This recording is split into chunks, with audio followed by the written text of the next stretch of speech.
All right, we're going to talk about the challenges that Kevin Knox faces in his development this year. There's going to be quite a few roadblocks for him to show that he's improved or even improve on the court.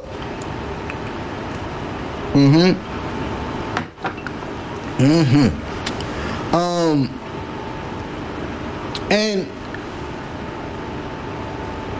Kevin Knox is definitely going to face a few challenges this year. Definitely going to face a few challenges this year. And one of them being is the addition of new players, right? This offseason, we found ourselves picking up a lot of forwards, a lot of guys that can play between the... He definitely need consistency on that. But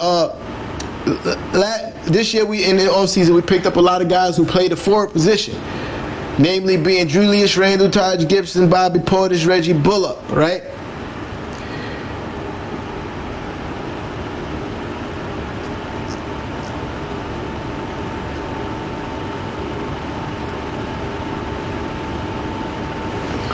Yo, Christopher, let me finish this thought real quick, and I'm gonna get right to your comment, because that is a good comment. So, yeah, like I said, he's gonna find himself fighting for minutes this year, and that's a big issue. That's a big issue because you got a lot of veterans that can actually help us win ball games. He's gonna have less chances to prove himself. I think it's going to be a shorter leash when it comes to Kevin Knox, because he got a lot of PT last year because we sucked, and Fizdale was giving him rope to kind of figure it out on the court. He's going to have to earn his minutes. Christopher, that's a fact. He's going to have to earn his minutes this year.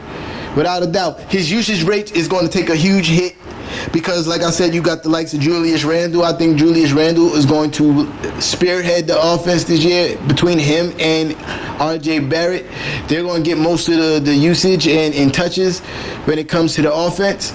So his usage rate definitely is going to go down from the 20-something% that it was last year. So those are the biggest challenges he faced, right? So I've been on record saying that I'm not really a fan of Kevin Knox's game. I think his ceiling is not too far off from where he is now. I think he won't be too much better of a player than he is right now because of the obvious and things that's being said in his group right now and in his chat. Let me read Chris' comment because he asked me to please read this, please. Not need to take a look at Jason Tatum. That's a level he has to get to. Is too much to ask, or is he a bland player? Is he a star, a complimentary player? That's what he needs to find out. I think he's a complimentary player at best. To say he needs to take a look at Jason Tatum, that's a far stretch, bruh. Because like Terrence said, he has to work on his ball handling a lot. Because the difference between the biggest difference, not the biggest difference, and it's not even the only difference, but one of the differences between Kevin Knox and Jason Tatum is that Jason Tatum ball handling is way better. He can create off the dribble. And that's something that Kevin Knox lacks. He cannot create off the dribble whatsoever. He don't have no moves, bro. And that's my biggest problem with his game, is the fact that he has absolutely no moves. I never seen him do a behind the back. I never seen him hit nobody with an in and out, nothing. He goes left or right and straight to the rim. There's no shiftiness in his game whatsoever. His ball handling is trash. And Jason Tatum takes way better shots than he does. Jason Tatum's shot selection is way better. Like it's to think that he could compare to Jason Tatum at any point in his career is I don't see that happening, Chris. I'm sorry. I really don't see that happening. At best, he's a complimentary player. He needs to find his role in that and be comfortable with doing it. I think at best, if you ask me, right, I think Kevin Knox's ceiling is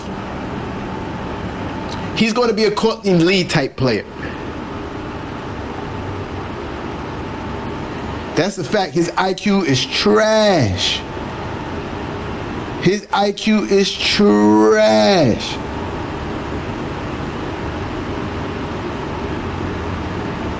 His IQ is trash, bro. Super trash, right? But I really feel like Kevin Knox's ceiling is Courtney Lee.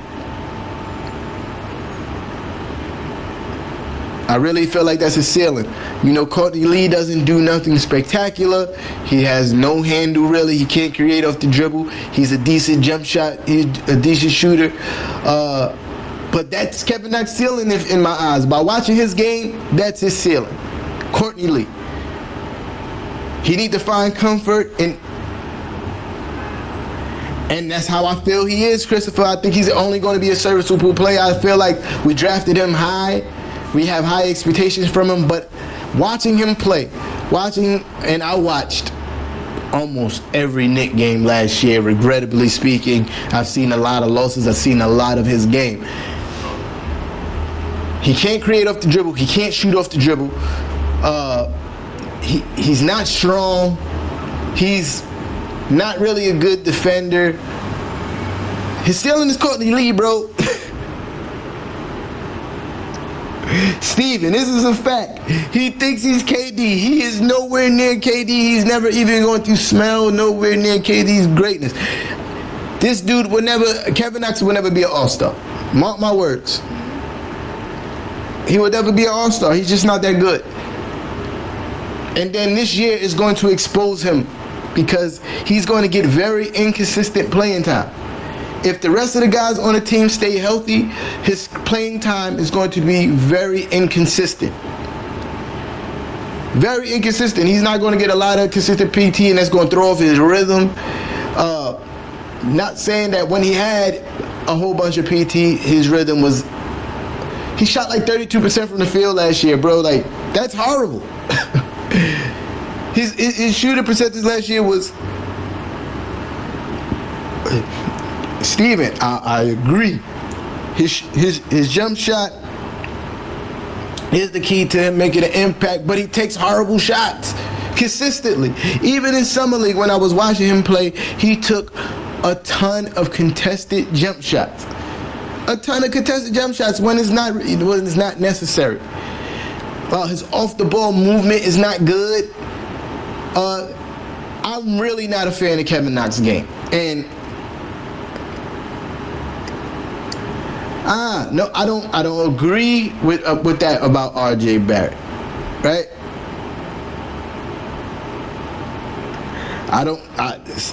Christopher and Steven, I completely disagree. RJ Barrett will attack the rim. At the very least, RJ Barrett will have a lot of trips to RJ Barrett would take a lot of trips to the free throw line because there's no RJ Barrett. Hey, I'm about to agree with you right now. RJ Barrett is different from Kevin Knox in the sense that RJ Barrett can create off the dribble. He can go to the rim. He's a strong finisher around the rim, and he's going to get a lot of trips to the foul line. Kevin Knox don't have no moves, dog. Kevin Knox don't have no moves. None. No moves, bro. When have you ever seen Kevin Knox do a butter move, son? Hit somebody with a squeak or nothing.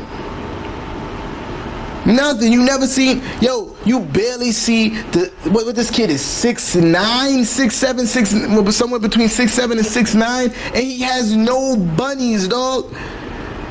Every time I see Kevin Knox go to the rim, it's a finger roll or something like that, bro. You are 6'9", I believe. I believe he's 6'9". I could be wrong. If I'm wrong, someone please correct me in here. He's somewhere between 6'7" and 6'9", and super long arms, and you don't dunk. I only seen he got one highlight dunk all last season.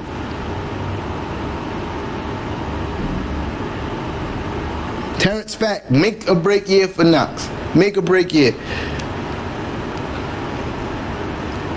He's 6'9". Steven, thank you. He's 6'9". And he plays like, he literally plays like a 6'4", 6'5" guy. It's ridiculous.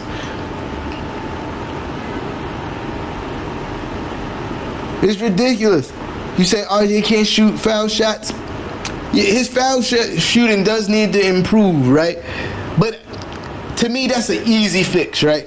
For somebody like him, that's an easy fix. Over time, he will develop into a better free throw shooter, but that's an easy fix.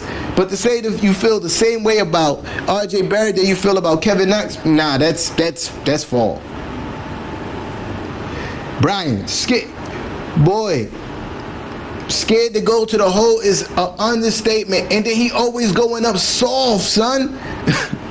Yo, there's no way in the world that you should be 6'9" and every time you go to the rim is a finger roll. I don't think he's going to be good. He hit the gym. And what I saw in Summer League, him being a second-year player, playing as many minutes as he did last year, I wasn't impressed. I wasn't impressed by Kevin Knox. And I'm not going to be impressed by Kevin Knox until I see something this year. Until he earns some minutes. Bro, yo, Brian, that was literally the funniest shit I've ever seen. And I will tell you why it's the funniest shit I've ever seen. Because leading up into Summer League, Kevin Knox has been talking about how he's been hitting the gym and he's been improving on his strength and all this other bullshit. You know, all the sports writers who've been writing on Kevin Knox saying that when they see him, he looks physically stronger and all this other stupid shit. And then, in the first game in Summer League, Zion Williamson literally rips the ball from this kid's arm. It was the most hilarious thing I've ever seen. He hit the ground and everything. Oh. I'm mad that I'm sorry I'm laughing so hard, being that he's a Knick and I'm a Knick fan. But yo, it was hilarious, and I don't like his game.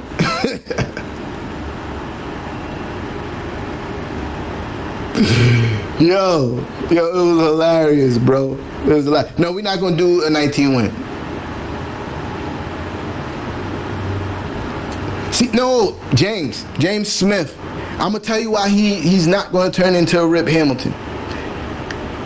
He doesn't move well off the ball.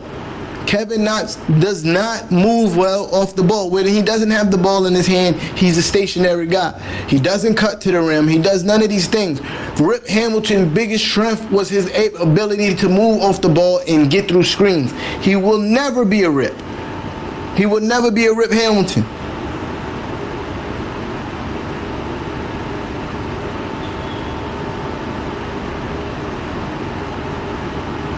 Yo, it's too many holes in his game, bro.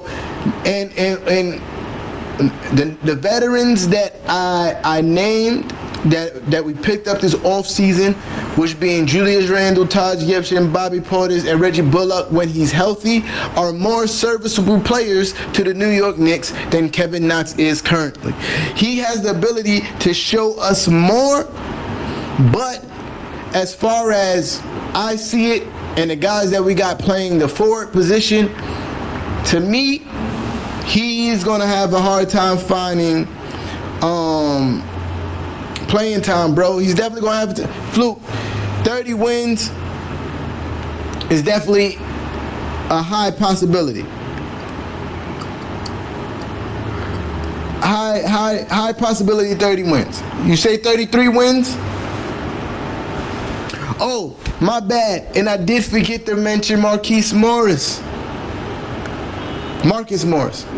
Yeah, I forgot to mention him. It was one of the players that we picked up. So definitely, I feel like Morris will start. He needs to start. He should start.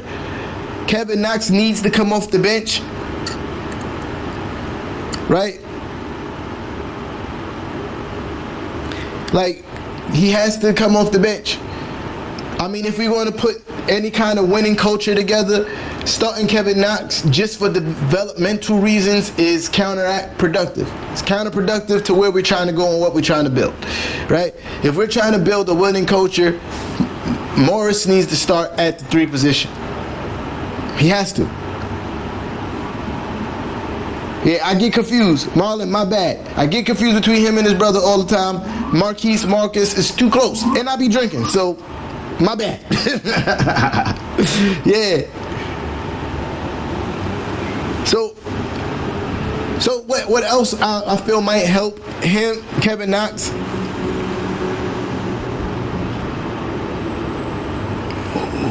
Matt who? Who's Matt, Lewis? I don't know. I don't know what you talk about.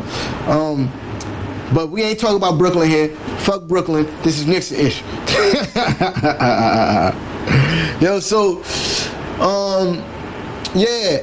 What I do feel will help Kevin Knox and other young players on the Knicks team is the fact that we don't have a lot of nationally televised games, right?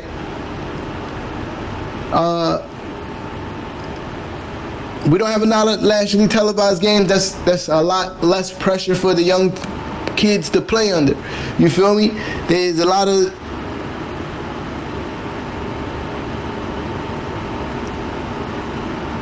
Steven, I have to disagree.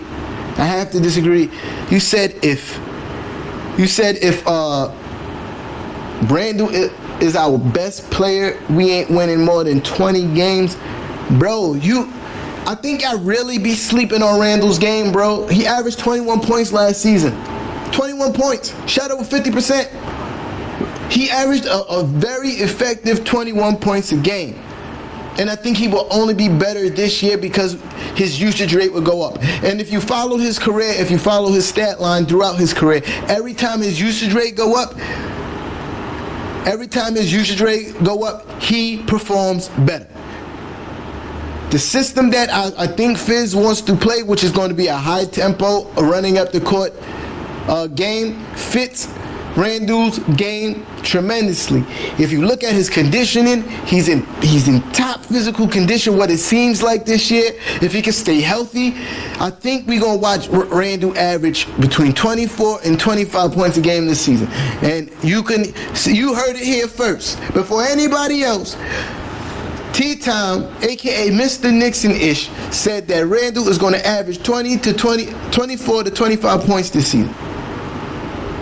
Every year, Marlon, this is a fact. Randall has been getting better every year. As his minutes and his usage rates increase, he has gotten better. He left LA. He didn't resign LA because he didn't want to play under LeBron because he knew he had more to offer.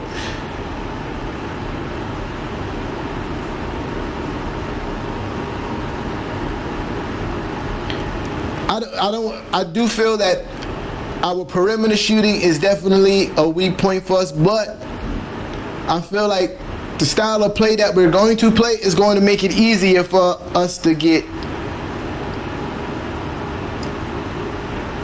Oh, you said Melo. You said what you wrote was Matt.